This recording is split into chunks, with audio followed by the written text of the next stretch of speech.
के गांव में सरपंच का चुनाव होने वाला था। इस बार चुनाव में महिलाओं की सीट थी।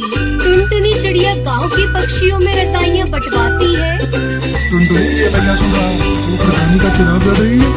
हाँ मामा, सही कहा आपने। लेकिन ये चुनाव के चक्कर अच्छे नहीं होते। ये सब तो पैसों का खेल होता है बेटा। हमारे पास तो इतने पैसे भी नहीं है। मामू, आप फिक्र मत कीजिए। मेरी कालू कौवे से बात हो गई है। वो कह रहा था कि चाहे जो भी हो जाए, जो गांव की पुरानी प्रधान सुंदरी देवी को वो प्रधान बनने नहीं देगा, क्योंकि उसने कभी गांव में किसी का भला नहीं सोचा। वो सिर्फ अपने बारे में सोचती है।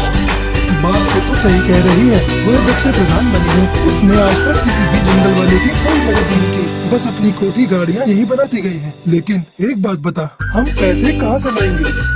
मामू, आप फिक्र मत कीजिए। कालू ने कहा है कि मुझे बस चुनाव में खड़ा होना है और आगे जाकर एक अच्छी प्रधान बनना है।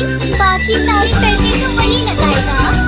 अगर ऐसी बात है तो ठीक है, तू जरूर लड़। बस हमारे घर की इज्जत का ध्यान रखना बेटा, क्योंकि तेरे माँ बाप ने जाते समय तुझे मेरे ही हाथों में सौंपा था। आप बिल्कुल फिक्र मत कीजिए। मैं कोई गलत काम नहीं करूँगी। दूसरी तरफ कालू अपने दोस्त जग्गू कालिया के साथ खेतों में सोया होता है और वो नींद में बड़बड़ाता है।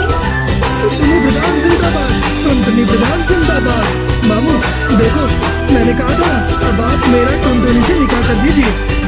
गुरुजी, आपको लगता है टुनटुनी से निकाह करना इतना आसान है? क्या उसका मामू इतनी आसानी से होने देगा? टुनटुनी प्रधानी जीतेगी और मैं तुरंत उसके मामू से टुनटुनी का हाथ मांग लूंगा। तो गुरुजी, हमें इसके लिए पूरी मेहनत करनी होगी।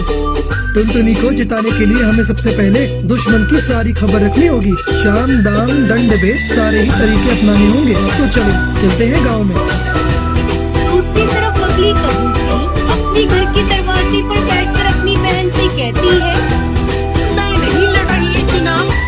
तू ऐसे क्यों कह रही है? तू तो पर्चा भर के आई है। पर्चा तो भर आई हूँ, लेकिन अब सोच लिया है कि मैं कोई चुनाव नहीं लड़ूंगी। मैं अपना नाम वापस ले लूंगी। बहुत हो गया ये रोज का नाटक। कालू बाहर खड़ा होकर सब सुन रहा होता है। अगर ये चुनाव नहीं लड़ेगी तो हमारा तो बहुत नुकसान हो जाएगा। बबली प्रधान जिंदाबाद, बबली प्रधान जिंदाबाद।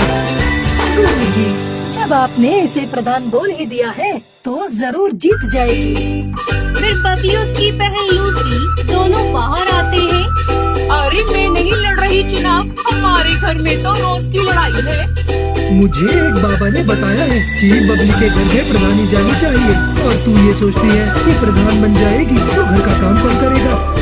अच्छा तो ये बात है, लेकिन अगर मैं चुनाव में हार गई तो ना घर की रहूंगी ना घाट की।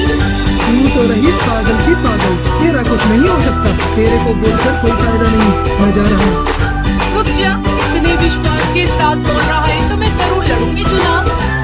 ये हुई ना बात। अब तेरी बात में कुछ वजन लग रहा है। मुझे तेरी सीट को मजबूत करने के लिए बड़े काम करने हैं। तू जल्दी से जा और 25,000 लेकर आ।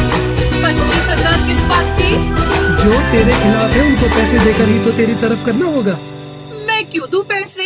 एक तरफ तो तू कह रहा है कि पापा ने तुझे बताया है कि मैं ही चुनाव जीतूंगी, फिर तू पैसे क्यों मांग रहा है? बाबा ने ये भी बताया है कि तेरे दुश्मन पैसों से बड़े ताकतवर हैं और वे पैसे खर्च करके तुझे हराने की पूरी कोशिश करेंगे। अगर ऐसी बात है तो मैं पैसों में आग लगा दूंगी। अभी लेकर आती हूँ पैसे। बबली कबूतरी कालू को पैसे दे देती है। बबली प्रधान जिंदाबाद, जिंदाबाद, जिंदाबाद।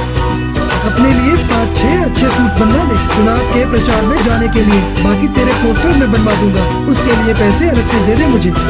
अलग से कैसे पैसे? 25,000 की जगह 30,000 दिए हैं। ठीक है, पोस्टर के खर्चे का बाद में देख लेंगे। अब मुझे बहुत काम करना है, जाने दो। बबली प्रधान जिंदाबाद, जिंदाबाद, जिंदाबाद। बबली प्रधान जिंदाबाद करते हुए वो वहाँ से आगे निकल पड़ता है। कालू पूरा माहौल बना देगा, तुझे प्रधान भी बनवा देगा। गुरुजी, कमाल हो गया। 1 मिनट में 30,000। चलो सुंदरी प्रधान के घर। सुंदरी प्रधान जिंदाबाद, जिंदाबाद, जिंदाबाद। सुंदरी प्रधान जिंदाबाद। सुंदरी प्रधान जिंदाबाद करते हुए वो दोनों सुंदरी प्रधान के घर पहुंच जाते हैं। मेरे मेरे टक्कर का इस पूरे गांव में कोई नहीं है। प्रधानी का चुनाव तो मैं ही जीतूंगी। हाँ सुंदरी प्रधान, तुम बिल्कुल ही सही कह रही हो, तुम ही जीतोगी। मैं तो स्कूल में खड़ा होकर सारे वोट तुम्हारे ही नाम पर डलवाऊंगा। मेरा बस चले तो सबको भगाकर खुद ही तुम्हारे नाम पर वोट डाल दूं। कालू तू याद रखना मुझे। इसमें याद वाली क्या बात है, मेरे दादा परदादा, इसके दादा परदादा सब हमेशा से ही तेरे साथ हैं। बस कालू तूने कह दिया तेरा साथ है तो आधा चुनाव तो मैं अभी जीत गई। अब तू एक काम कर, थोड़े कंबल ले जा और गांव में बंटवा दे। सुंदरी प्रधान, हम ऐसे ही किसी के पास नहीं जाते और किसी के साथ खड़े हो गए तो उसे जिताकर ही छोड़ेंगे। सही कहा ना चक्कू कालिया? तो बोलो सुंदरी प्रधान जिंदाबाद। बस तुम तो अपनी प्रधानी पक्की समझो। वैसे तो मुझे खुद पर पूरा विश्वास है, अब तुमने कह दिया तो विश्वास और पक्का हो गया। अरे हम जो बताने आए थे वो तो भूल ही गए। मेरे पास बबली आई थी नोटों की थैली लेकर, हमने वो पैसे नहीं लिए। जब उसको वोट ही नहीं देना है तो थैली क्यों लेना है? अच्छा किया, अगर तेरा समर्थन मिल गया कालू तो मुझे हराने वाला कोई नहीं है। तुझे समर्थन चाहिए या वोट चाहिए? बस समर्थन तो हम तेरे लिए ले ही आएंगे और जो वोट नहीं देगा उसे खिला पिला कर तेरी तरफ कर देंगे। मुझे तेरे से यही उम्मीद थी कालू, तू जिस चीज पर हाथ रख देगा वो तेरी होगी। बस एक बार मुझे चुनाव जीत जाने दे, जिस चीज की भी जरूरत हो आकर ले जाना। तेरे घर का तो मैं पानी भी नहीं पीऊंगा।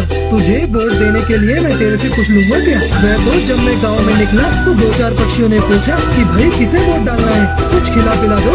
उसके लिए मैं तेरे से पैसे लूंगा, उनको खिलाने पिलाने के लिए और तेरी तरफ करने के लिए, वरना मैं तो एक पैसा न लूं। कालू, जब तेरे जैसे लोग मेरे फेवर में है ना तो मैं ही जीतूंगी चुनाव। अरे वो हरिया तोती आई थी मेरे पास पैसे लेकर कि मैं और अपने साथ वाले वोट उसे दे दूं। मैंने तो सीधा ही मना कर दिया कि मैं नहीं लूंगा पैसे।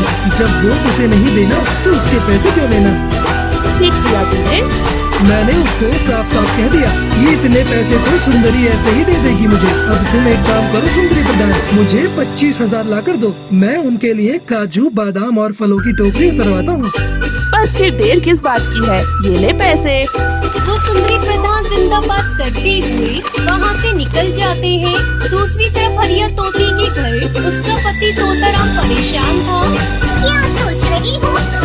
मैं ये सोच रहा हूँ कि तू इस बार चुनाव मत लड़। क्यों न लड़ूं चुनाव? मेरी बात हो गई है, सारा गांव मेरे साथ है। अरे 2 बार तो मैं भी चुनाव लड़ चुका, देख हार के बैठा हूँ। तुम हार गए लेकिन मैं तो जीतूंगी। अरे रहने दे, तू क्यों घर को बर्बाद करने पर तुली हुई है? तुम कुछ भी कहो, मैं तो लड़ूंगी चुनाव और जीतूंगी भी। तभी कालू आता है। देखो कालू को मेरी जीजी कार करते हुए आ रहा है और ये जिसके पीछे लग गया वो तो जीत ही गया समझो। अरे तोताराम, क्या बात हो गई? दुखी क्यों हो? क्या बताऊं तुझे, 2 बार चुनाव लड़ा और हार गया। अब ये चुनाव लड़ने को कह रही है, बात ही नहीं मान रही मेरी। अब हार की बात करेगा तो हारेगा ही, जीत की बात कर जीत की। पीछे मुड़कर देखना छोड़ दे और आगे की तरफ बढ़। कौन समझाए, ये तो पुरानी बात पकड़ कर ही बैठे हैं। मैंने कहा जिसके साथ कालू हो उसकी तो जीत ही होगी। अब तुम्हें क्या बताऊं, 3 बार आ गए मेरे घर पर 30,000 40,000 लेकर। कह रहे थे कि तुम बस चुनाव जितवा दो, पैसे चाहे कितने भी लग जाए। तुमने किसी को हाँ तो नहीं करी? ऐसे कैसे हाँ कर देता? ऐसी गालियाँ दी है, अगर तू सुनती तो तेरे कानों से खून आ जाता। बिल्कुल सही किया तूने। मैंने तो बोल दिया कि तू 30 लेकर आई है, 40 तो हरिया मुझे ऐसे ही दे देगी। इतने पैसे तो नहीं दे पाऊंगी। कितने पैसे दे पाएगी? बताओ जी। क्या बताऊं, 15,000 दे दे कालू को। ठीक है, ये तो हमारे घर की बात है, बाकी के पैसे बाद में दे देना। और एक बात बता दूं, ये पैसे मैं अपने लिए नहीं ले रहा, लोगों की खुशामद के लिए ले रहा हूँ, ताकि उनका वोट तेरे नाम पर डलवा सकूं। मुझे क्या करना है पैसों का? वोट के लिए तो हमने दारू मंगा रखी है। अरे बेवकूफ, जो दारू नहीं लेता उनके लिए कुछ और मंगवाना पड़ेगा। बस ये पैसे उनमें ही खर्च करूँगा। ठीक है, पैसे ले जा और दारू की बोतल भी ले जा और बना दे हमारे नाम का मोहर पूरे गाँव में। कालू और चक्कू कालिया हरिया प्रधान जिंदाबाद करते हुए वहाँ से निकल जाते हैं। कुछ दिनों बाद बबली अपनी बहन से कहती है,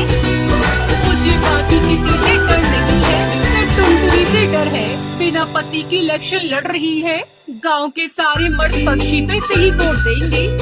तुम फिक्र क्यों करती हो? वैसे भी ये अपने गांव की है नहीं, ये इसके मामा का गांव है। इसकी सीट तो कैंसिल ही कर देंगे।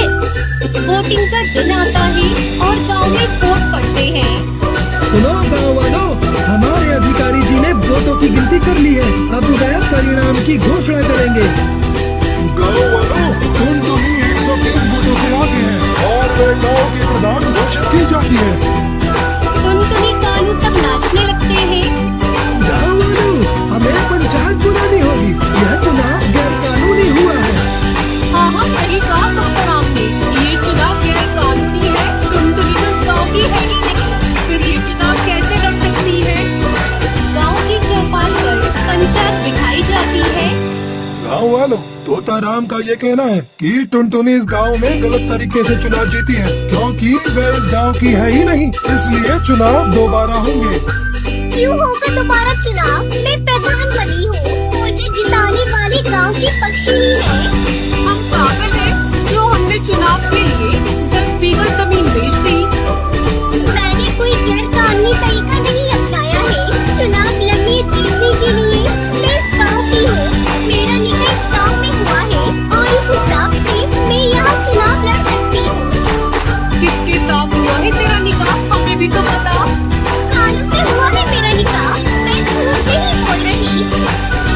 गाँव वालों, मेरी बात सुनो, ये चुनाव सही तरीके से हुआ है, क्योंकि प्रधान बनने के बाद किसी को अपनी कोठी बनवानी थी, किसी को फॉर्च्यूनर खरीदनी थी, तो किसी को अपनी बेटी की शादी करनी थी।